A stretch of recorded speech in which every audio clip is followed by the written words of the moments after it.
let's welcome in our guest. She is getting set to make her second straight individual appearance at the CrossFit Games. She is Emma Lawson. Emma, how you doing? I'm good, thank you. How are you? We're doing great. Thanks so much for taking the time to do this. I wanted to start by asking you about go fast or rewind, I should say, a year ago. You're getting set to make your first individual appearance at the CrossFit Games. A year later, now you're a veteran. You're going for the second time. What's the biggest difference between the way that you're now approaching this second trip as opposed to the way that you approached the first trip? Well, I think the training for the most part, stays pretty similar, but games training, you're working on a lot of different things, more biking, running, swimming. But I think the biggest difference for me is the mentality going into it. Last year, I was just happy to be there. Honestly, I had no expectations whatsoever. I was hoping maybe to place within the top 20. So I was able to I just had fun, and the results just kind of happened, and I was happy with that. So this year I definitely, especially towards the beginning of the season, like in the open, going into the season feeling like there is an expectation. Of course, I put that on myself. I feel like I need to place now 6th or better, but that's not really the case. I'm trying to continue to remind myself that I'm putting in the time. I'm just, whatever happens on the leaderboard happens. So yeah, I'm just really trying to enjoy the process again as much as I did last year, and then hopefully whatever happens, I'll be happy with. And kind of going even a little bit further back for some of those comparisons, I think a lot of people's introduction to you as an individual athlete may have come during the 22.2 open announcement when you got to go head to head with Laura Horvath. And I remember seeing you as a 17-year-old, kind of wide-eyed a little bit, maybe a little bit nervous in that moment. When you think about back to the athlete and person that you were then, and even just 18 months later to where you are now, what really stands out to you in contrast? Well, I had absolutely, I honestly at the time did not feel like I should be there, to be honest. I was like, I think it just was a fluke. They were good workouts for me, and now I'm here, and hopefully it's another good year. But I think this year and so far in the season, I've been able to mainly just prove to myself that I have been, I'm able to compete with all of these athletes. And yeah, I think that's been the biggest thing. You go from having, like you said, no expectations at the games to being handed the leader's jersey early on in that competition. What was that moment like for you? It was a surreal feeling, honestly. Like I said, I was just happy to be there. So the fact that I was given that jersey, I was like, honestly, didn't really believe it. Again, I was like, oh my gosh, well, that just happened to be a good workout for me. But then I was able to, until the last day, I was able to remain in a somewhat good spot. So honestly, I had no words. I was just overjoyed, and yeah, I felt like my whole weekend was made. And one thing you touched on a second ago, kind of proving to yourself that, that you belong and that wasn't a fluke. And, self-confidence, at 17, 18, high school years is such a mixed bag sometimes, and it can change pretty quickly. For someone who has to be able to go out there and perform, what are some things that you've done, whether it's inside the gym, outside the gym, to kind of keep that confidence high and remind yourself that you're one of the best, fittest athletes in the world? Well, I don't know. I think I just try to,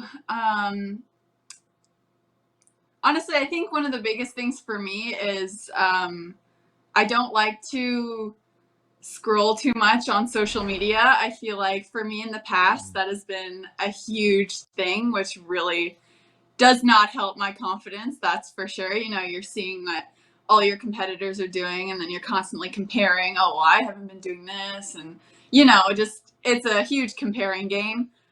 So I think that's been a really something that I've been trying to stay away from the most part, just to because you don't want to be going into a competition like the games and have no confidence in yourself. That's probably the last thing you want. So yeah, I've just been trying to, that's been a big thing for me. Social media is a huge thing these days, especially. So yeah, just trying to not compare and just keep in mind all of the work that I have been putting in day to day.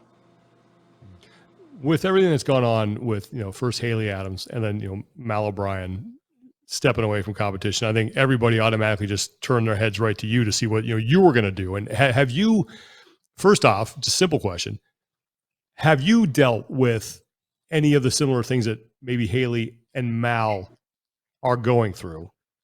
And if so, how have you overcome that? Yeah, I think absolutely. Especially being so young, I think having so many eyes on you and, growing up in the sport, I've had a hard time too, especially with my success so far, just putting that label on myself where I'm like, I'm only worth something to people when I place this on the leaderboard, or I'm only like, I'm kind of still, as a teenager, you're still kind of figuring out your identity, or like, who you are as a person. And so I think when you are super successful, super young, that can be hard to separate like your character and then, like a placing on a leaderboard. So, with that happening at the beginning of the season, I think it was a huge eye opener for me. Just to be like, I don't want to lose sight of why I'm doing this. And I think it can be really easy to forget.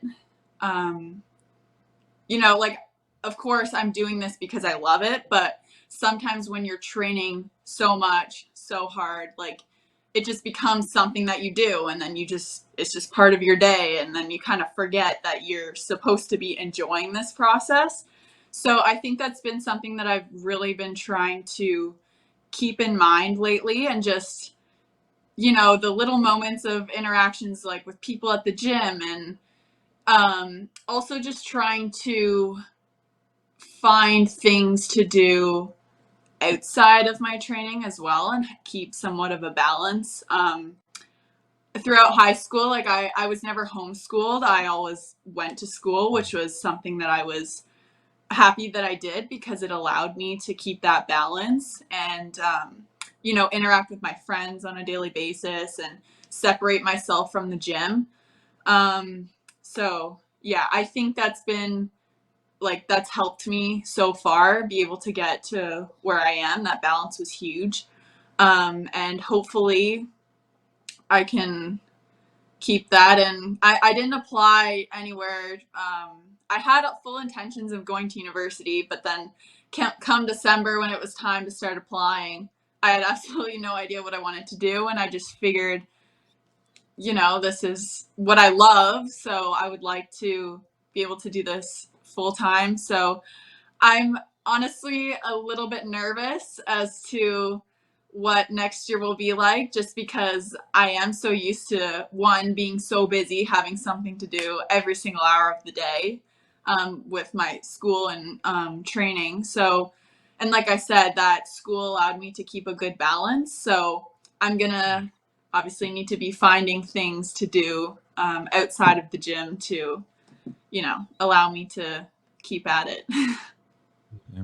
It kind of leads me into what my next question was going to be, because you touched on the process of identity and all those things that happen at that age, and finding balance, and I'm always curious, because we've asked this to a lot of young athletes too, like, is there anything, because I know there's some young athletes that are probably listening to this now that look up to you, is there anything that you found so far when things start to feel like you're not enjoying it, or a grind or anything, that it allows you to just kind of like find Emma again, that one little thing that you have found yourself in consistently, that you can go and separate and then reset a little bit? Honestly, that's been going to hang out with my friends, to be honest. Cool. I'm able to, yeah, I'm able to completely like disconnect from the gym and just do things with them that I guess like normal teenager would have fun doing. So yeah, that's always been my thing that I can go do. Right on. It seems like you have a very grounded sort of long view of what you're doing, and having been an 18-year-old a long time ago, like I remember like that was not, patience was not a virtue. Like it was like, this needs to happen now. Where do you think you get that wisdom, for lack of a better term? Well, I mean, at the gym, I'm constantly surrounded by adults. Like all my friends at the gym, they're all adults, and obviously my parents too. They want to see the best for me, and I think just really wanting to be in this sport for the longevity is something to keep in mind. And of course, my coach, he's been amazing since the start. He's always been able to, keep me grounded and remind me, like if I was having a bad session in the past, he wasn't one to be like, well, you gotta stay here, you can't leave until you get this done. He was always one to notice that, okay, she's having a rough day. This doesn't happen too often, but well, it does. But a day that bad, he would say, there's some bad days and then there's really bad days. And maybe on a really bad day, he might be like, you know what, like just pack it up, go hang out with your friends. Like he knew that was something that was good for me. So yeah, he's been really amazing to he knows me really well, and he's able to look out for me in those ways as well. So I'm super thankful for that. Kind of in the inverse of that, is there anything that, at least for right now, that you feel like maybe you're sacrificing for this pursuit? You mentioned school and university, but is there anything else on a daily life basis, or as you put, quote unquote, normal teenager basis, do you feel like you're maybe willing to sacrifice, or are right now? Absolutely. Yeah. Of course, like I said, I try to keep some balance, but of course there's only so many hours in the day. Like throughout high school, towards like in grade 11 and 12, I was taking a few online classes. So I still maybe had like 1 to 2 in-person classes, but then I would have online classes at some point as well. So I just there's always things too, like I try to hang out with my friends when I can, but oftentimes if they were all doing something, I would have to say, I'm sorry, like I can't this time. They're all super understanding and supportive, but yeah. And then there's like events and parties. Like I'm not one to participate in all the partying festivities, if you know what I mean. So yeah, when you're kind of there and you're the only one not participating in that, it's maybe not the most fun thing. So yeah, there was a lot of parties and gatherings like that. But I try to do what I can. For our prom, we had which a few weeks ago, we had like my friends went away to this beach place. They were there for I think 4 days, and I went for like less than 24 hours, but at least I got to make an appearance. So it's a little bit of a sacrifice, but at least I try to do what I can to make something work. But yeah. What do your friends think about what it is that you do? Well, it's they've seen me since, like, I've known them since before I was like even started CrossFit. So they've seen this whole journey, which has been, I think, super cool for them too. But yeah, they're all super competitive athletes as well. So they know the commitments and they understand the sacrifices and stuff. But yeah, they've been nothing but amazing and supportive. And yeah, I think they think it's pretty cool. Yeah. Do you ever get to throw that around a little bit? Like, hey, I'm the sixth fittest woman on the planet right now. Careful, like, go talk back a little bit. Well, it's funny if we're somewhere out and about and someone will make a comment, I don't know, at me or something, and my friends are the first to say, "You don't know who she is. She's the sixth fittest woman on earth." And I'm always like, "Oh my gosh." So they flaunt it a little bit more than you do. Oh You know, yeah. they get the social cred for sure. Yeah. You mentioned that a lot of them you've known since before you started CrossFit, but correct me if I'm wrong, Yeah. but you found it at an early age, maybe 7-ish or so, through your Yeah, parents, so I think? So my parents, my dad actually, I remember he went to this local box one time and he just came home and he said it was something that he was interested in. He's like, "Oh, you might think it's cool. Maybe you should just come and sit and watch next time." And I was young. I was like 7. So I would go and I would watch and I would like sit on the side and I was always like, they're always doing new stuff. So I was like, "Oh my gosh, like what's it going to be today?" I was always so excited to watch.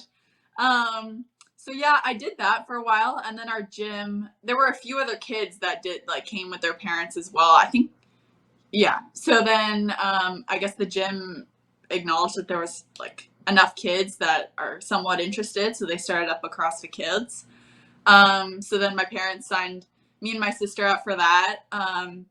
And then, yeah, I started doing that. I actually didn't like it at first, partially because I think it was on a Saturday morning in the winter and the gym was freezing. I had to get up early. But yeah, so I did that. And then I did that like on and off from when I was like 7 until I think like 13. And then, but I also danced during that time. And then when I was like 13, my coach actually still today, he at the time was just a coach at the gym and he like jokingly said to my mom, "Oh, like Emma should quit dance and do CrossFit." 'Cause he just noticed that I liked it. I enjoyed it. And I guess I pushed myself somewhat hard. And then, yeah, so then he just basically said that jokingly to my mom, and I was at the point too where I didn't like dancing anymore. I just did it because something to do, and so yeah, so then I ended up quitting dance, and he said he would coach me, and he'd never coached an athlete before, and I didn't really know that much still about CrossFit, so yeah, we kind of started on that journey together, and yeah, like I said, he's still my coach today, so it's pretty cool.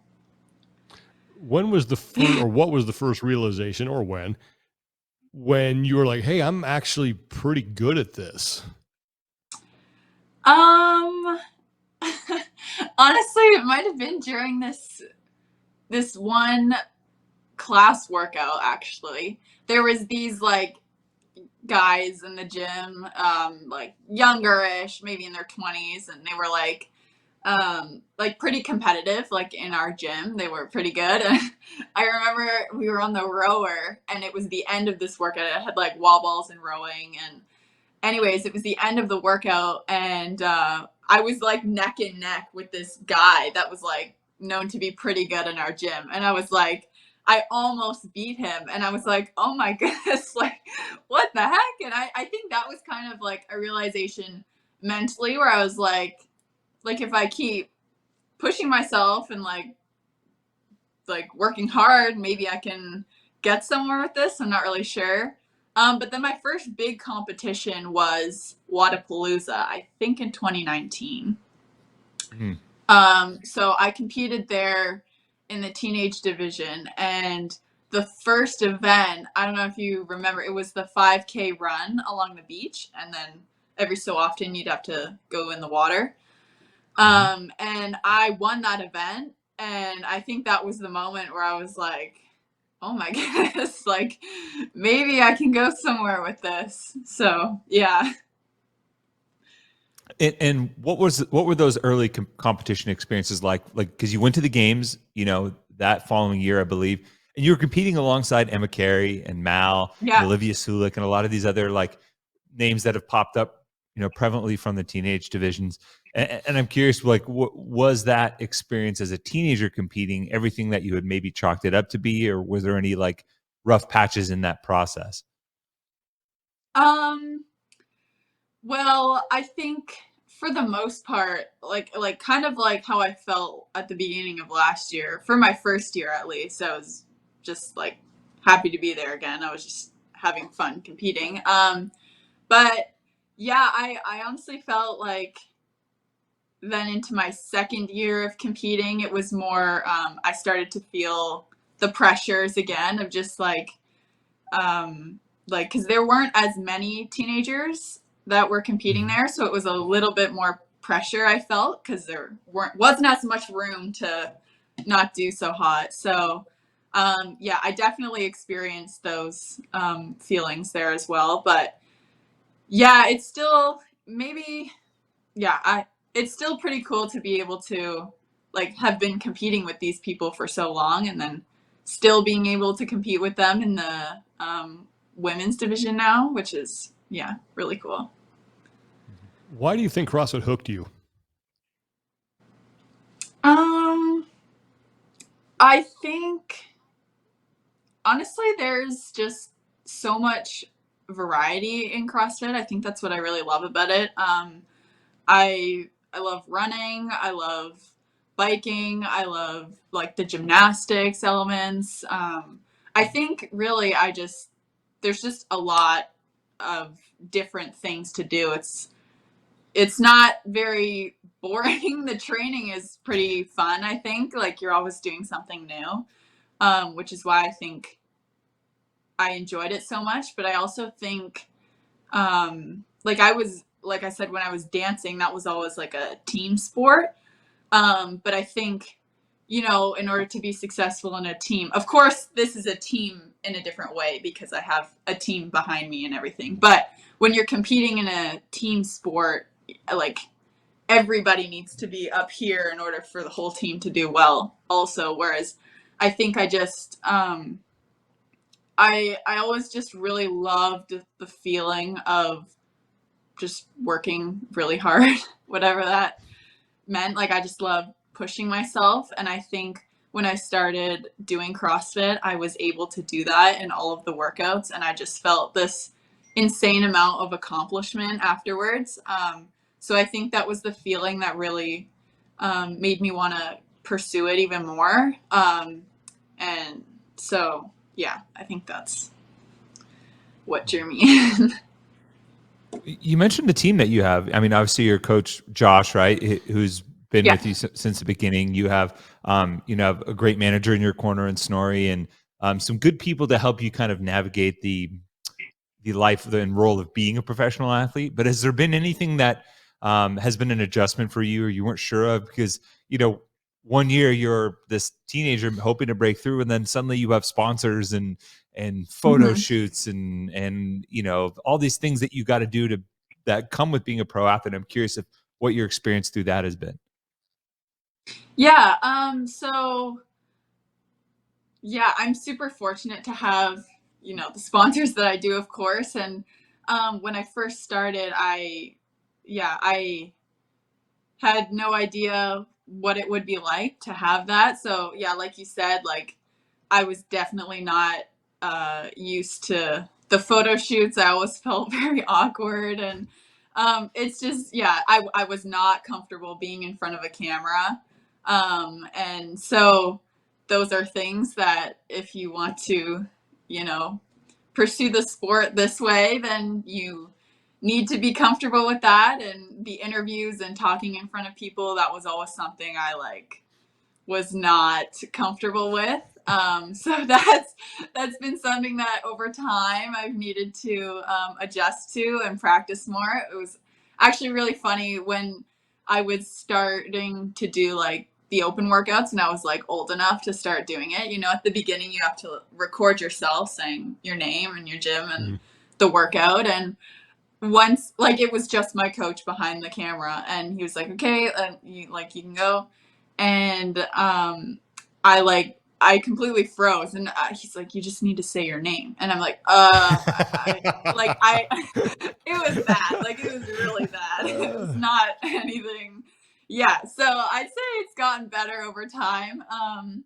But yeah, that's been the the biggest thing for me that over like, and then after a workout, sometimes you get pulled over for an interview, and I was more stressed for that than I was the actual workout, and I get nervous for the workouts. So, yeah. Well, you sounded great. Yeah. You sounded great this Thank year. you. You know, you got to, you had an event record, so you look way more comfortable. So it's been working. Thank Yeah. you. I recently watched you in the latest documentary too. I was like, well done.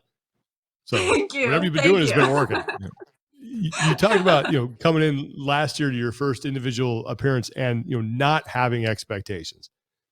Yes. This year, you're going back, you're coming off a top 10 finish. You might, I don't know what your expectations are, but there are certainly people that now have expectations for you. Yes. How do you deal with that now, as we're only a couple weeks away from the games? Right. Yeah, I think for a long time, especially like during the open and quarterfinals, I was definitely feeling that pressure of like, uh, people will only think I've improved, or people will only think it was always people will only think this of me. It wasn't like, I feel like I am a much stronger, well-rounded athlete going into the games this year. And you can only control what's in your control. I can't control what the events are at the games, but I feel like I've prepared a lot leading up to it. So yeah, it's been a challenge for sure. It's hard to ignore those kind of pressures.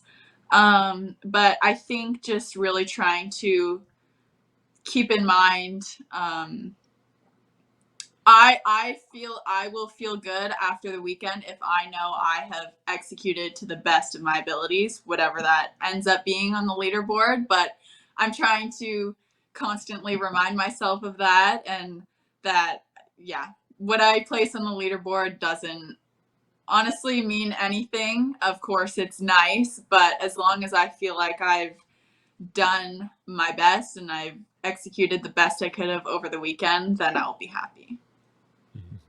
Well, kind of touching on the leaderboard, I think a doubly eye-opening moment for a lot of people was your performance at Rogue.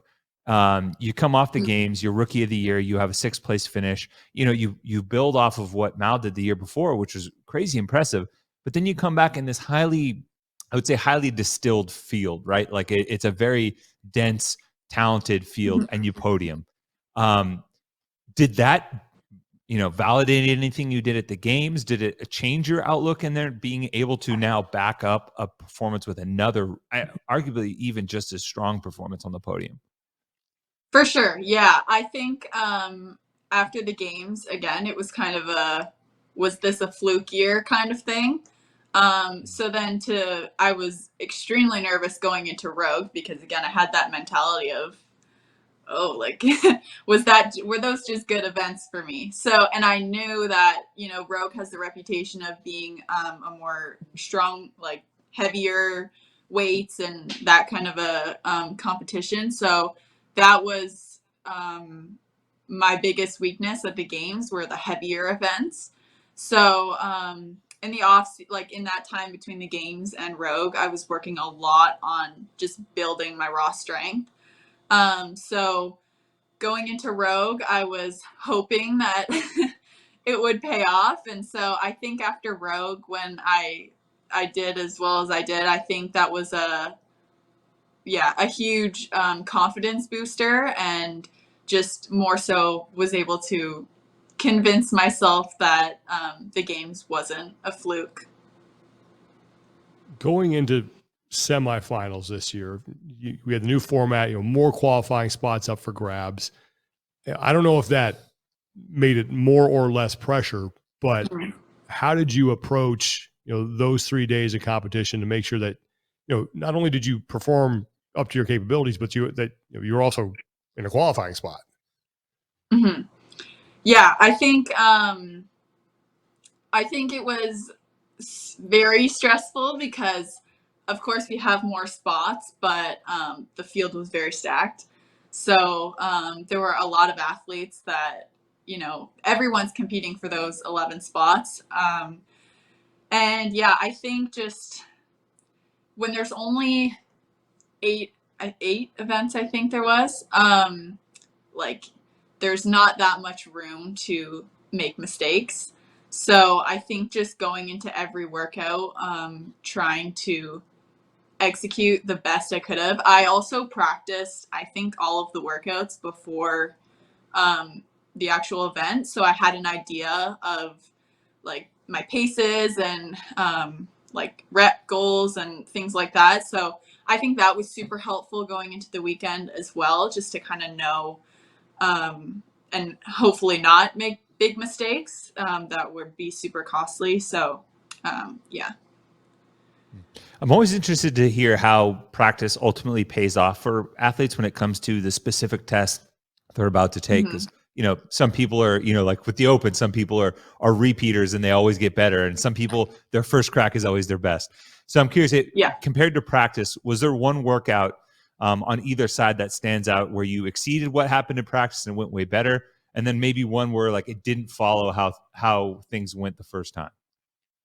Yeah. So when I practiced Linda the first time, I got time capped and I still had quite a few reps left. So I personally, I don't like practicing the workouts before the event. I think it's good for me to do, but I don't like doing it because I don't like to know how the workout's going to feel when I have to do it again on the competition.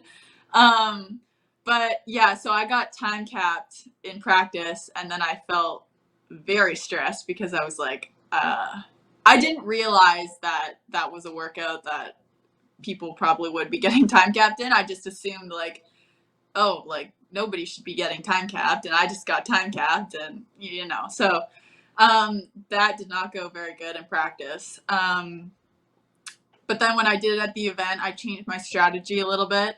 I went in my practice, I did all of the squat snatches touch and go. I did all of them unbroken.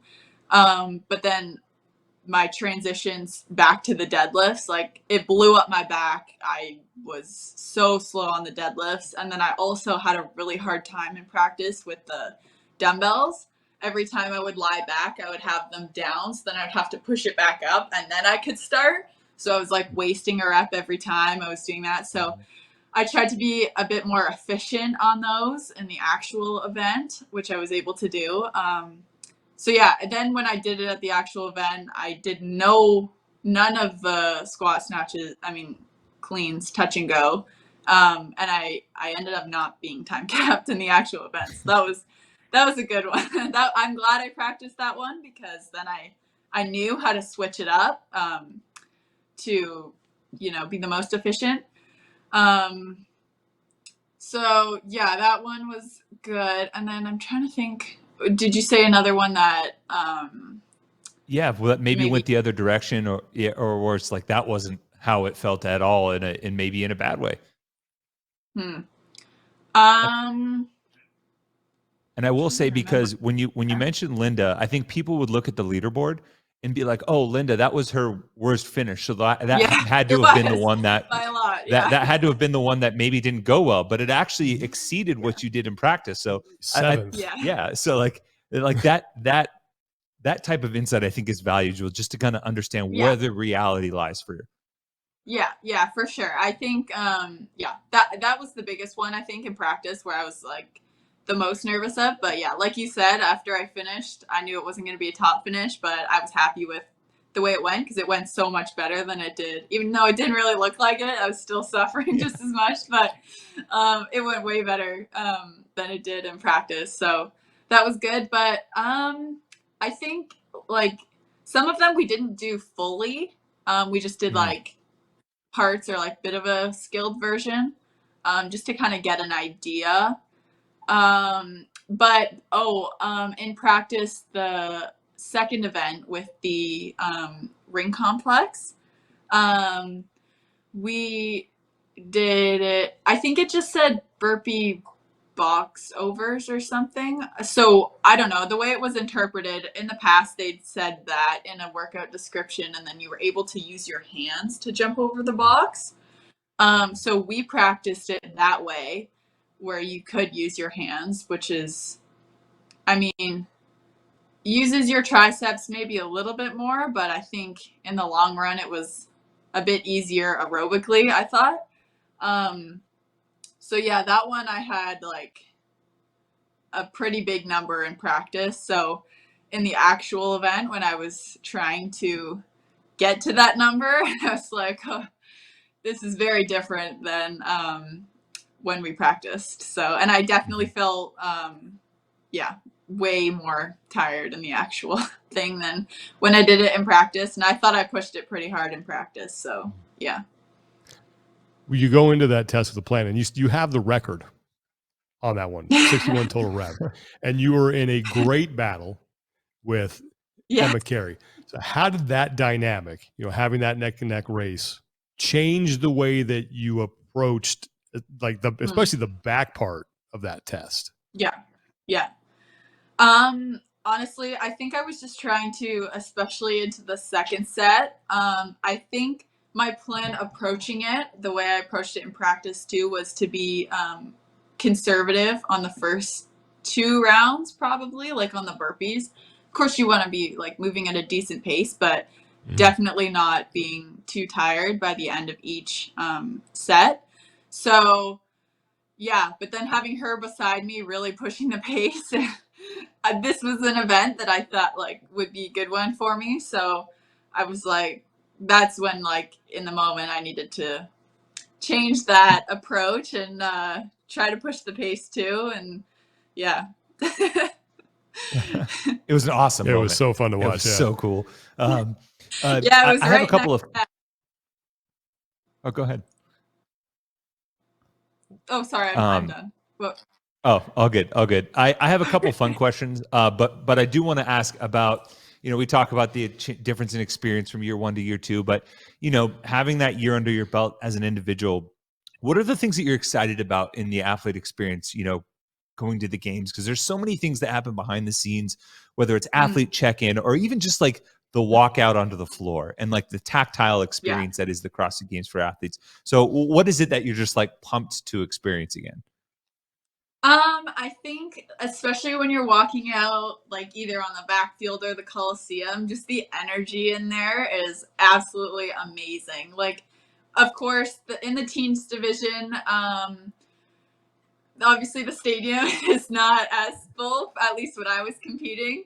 It's like maybe my parents and everybody's parents, and so yeah, I definitely think there's a lot more like just energy, and there's so many people, and it's so amazing to see. Like of course, when I was in the teenage division, like I said, it's like my parents are my fans up there, but it's so cool to see now too when you go out on the floor in the Coliseum, like people that I don't know and they're cheering for me, and that's just a super cool feeling.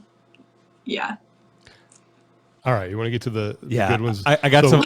I'll start with this first one. So we've heard if you had a walkout song, it would be Enter Sandman. Is that correct? Wow.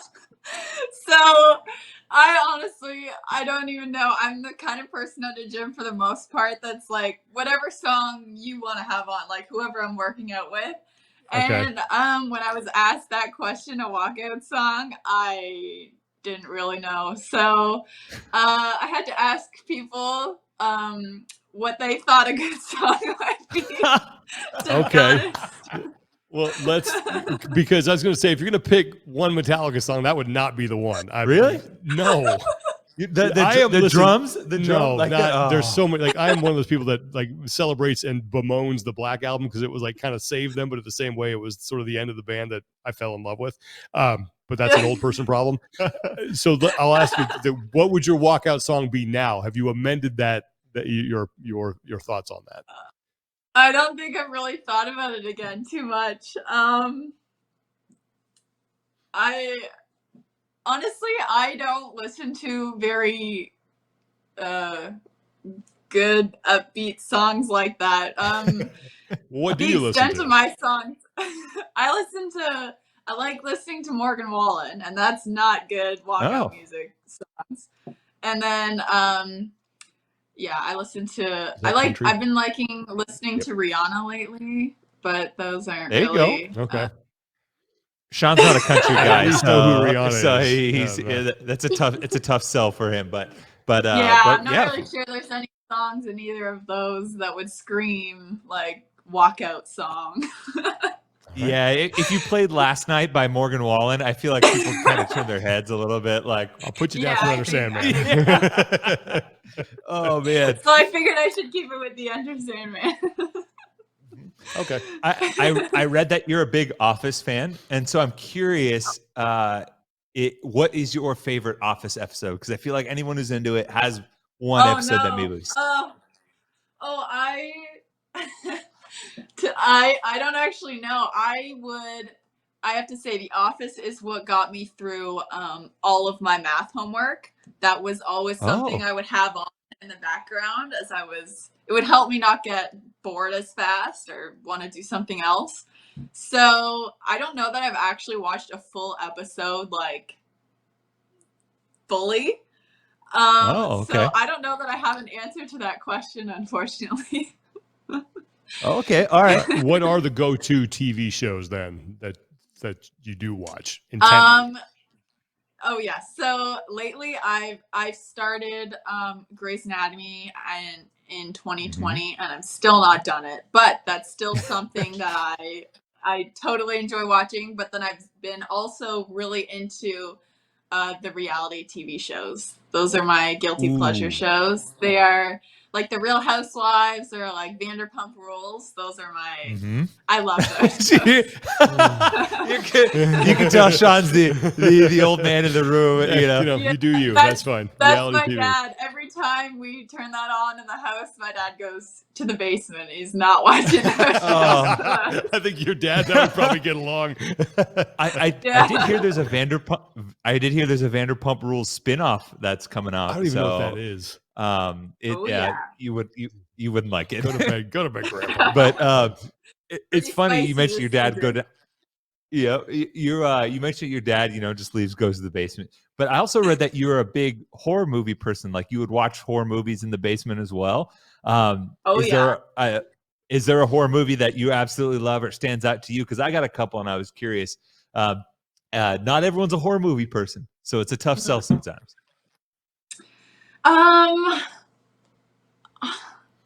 I can't think of a single one. What were some of the ones that you would say that you saw that you had in mind? My favorite, like the one. So I'm not a big like jumpy outy scare person, like jump scare type. Jumpy outy. Yeah, I guess.